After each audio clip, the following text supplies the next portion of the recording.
Hola amigos, vamos a hablar del reino visigodo y la conquista musulmana. El final del Imperio Romano, a partir del siglo III, el Imperio Romano se fue debilitando. El ejército perdió fortaleza y las fronteras del imperio quedaron desprotegidas. En el siglo V comenzó a sufrir ataques de diferentes pueblos procedentes del norte y el este de Europa, conocidos como pueblos germanos. En el año 476 el último emperador romano fue derrotado y el imperio se dividió en pequeños reinos independientes. La caída del Imperio Romano marca el inicio de la Edad Media. El reino visigodo. Tras la caída del Imperio Romano, en la península ibérica se instaló un pueblo germano, los visigodos. Aquí fundaron un reino con capital en Toledo. Los visigodos adoptaron el latín como lengua, aplicaron las leyes de los romanos y proclamaron el catolicismo como religión oficial del reino. Además, construyeron pequeñas iglesias en las que utilizaron el arco de herradura. Vamos a ver la conquista musulmana. Fue en el año 711 que los musulmanes procedentes del norte de África derrotaron a los visigodos en la batalla de Guadalete. En poco tiempo ocuparon casi toda la península ibérica y las Islas Baleares. A este territorio lo llamaron Al-Ándalus y su capital fue Córdoba. Solo se resistió la zona montañosa del norte. Al principio, Al-Ándalus fue un emirato, es decir, una provincia gobernada por un emir. Los emires obedecían las órdenes de un jefe superior. El emir de Córdoba dependía del califa de Damasco, que es la capital de la actual Siria. Califa de Damasco. El califato de Córdoba. En el siglo X, Al-Ándalus se independizó de Damasco y se convirtió en un califato, es decir, en un territorio gobernado por un califa. Los califas eran los jefes supremos. Ellos tomaban todo tipo de decisiones, tanto políticas como religiosas. Pues bien, durante el califato de Córdoba se mantuvieron constantes enfrentamientos con los reinos cristianos, como los llevados a cabo por Almanzor, un victorioso general que incluso venció a los cristianos en Santiago de Compostela. Los reinos de taifas.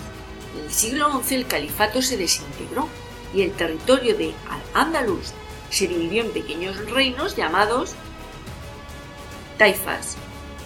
Los reinos de taifas estaban enfrentados unos contra otros. La división entre ellos fue aprovechada por los reinos cristianos del norte de la península, que poco a poco fueron conquistando sus tierras.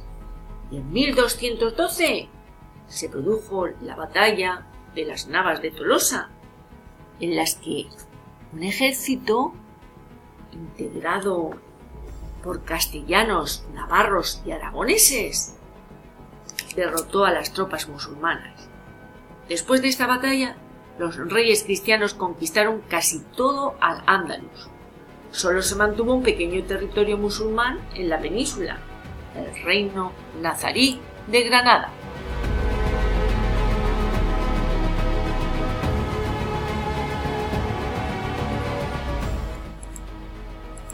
La vida en Al-Ándalus. La religión era el Islam. El Islam es la religión de todos los musulmanes. Se originó en la península arábiga. Allí en el siglo VII Mahoma comenzó a predicar la existencia de un único Dios, Alá. La doctrina de Alá se recoge en el Corán, que es el libro sagrado de los musulmanes. Todo musulmán debe cumplir 5 obligaciones. 1. Reconocer a Alá como único Dios y a Mahoma como su profeta. 2.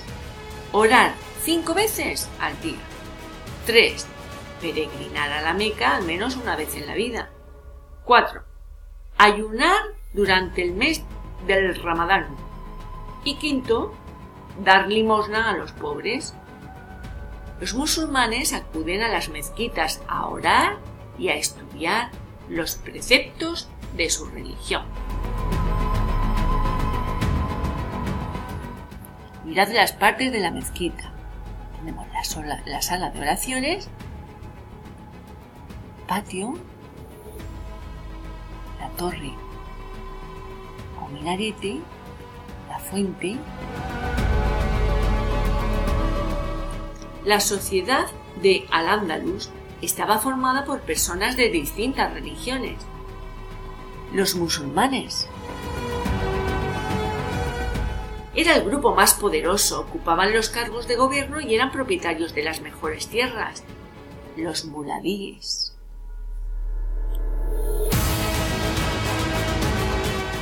Eran los cristianos que se habían convertido a la religión musulmana. Los mozárabes. Eran los cristianos que siguieron practicando su religión en Al-Ándalus. Y los judíos,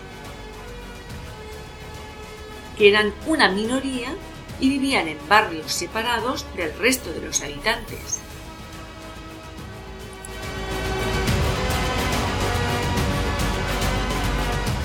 En el campo y la ciudad, la mayoría de la población de Al-Ándalus vivía en el campo. Los musulmanes introdujeron cultivos nuevos como las alcachofas, las berenjenas y el arroz. Para regar los campos construyeron norias y acequias. Las ciudades musulmanas estaban rodeadas de murallas y su gobernador residía en el Alcázar, que era un palacio fortificado. Las calles eran estrechas y sinuosas. En el centro estaba el zoco o mercado. Además, en todas las ciudades había mezquitas. En todas. La muralla protegía. La mezquita era un lugar de oración y de estudio. Es el edificio donde los musulmanes se reúnen para rezar y estudiar los preceptos del Islam. Desde el minarete o torre, el muecín convoca a los creyentes a la oración. El interior de la mezquita está formado por un patio que da acceso a la sala de oraciones, que es la parte más importante. En cuanto a la cultura y el arte en Al-Ándalus, a partir del siglo X, Al-Ándalus se convirtió en un importantísimo centro cultural. En las ciudades vivían ilustres médicos, escritores, astrónomos, matemáticos y filósofos, como el musulmán Averroes y el judío Maimónides. Averroes y Maimónides, musulmán y judío. De la época andalusí conservamos muchos rasgos en nuestra cultura, por ejemplo, tienen origen árabe muchas palabras, como Alcázar, Almena o Alcalde, o nombres de lugares como Guadalajara, Alcalá o Albarracín. La cultura y el arte en Al-Ándalus. A partir del siglo X, Al-Ándalus se convirtió en un importantísimo centro cultural. En las ciudades vivían ilustres médicos, escritores, astrónomos, matemáticos y filósofos como el musulmán Averroes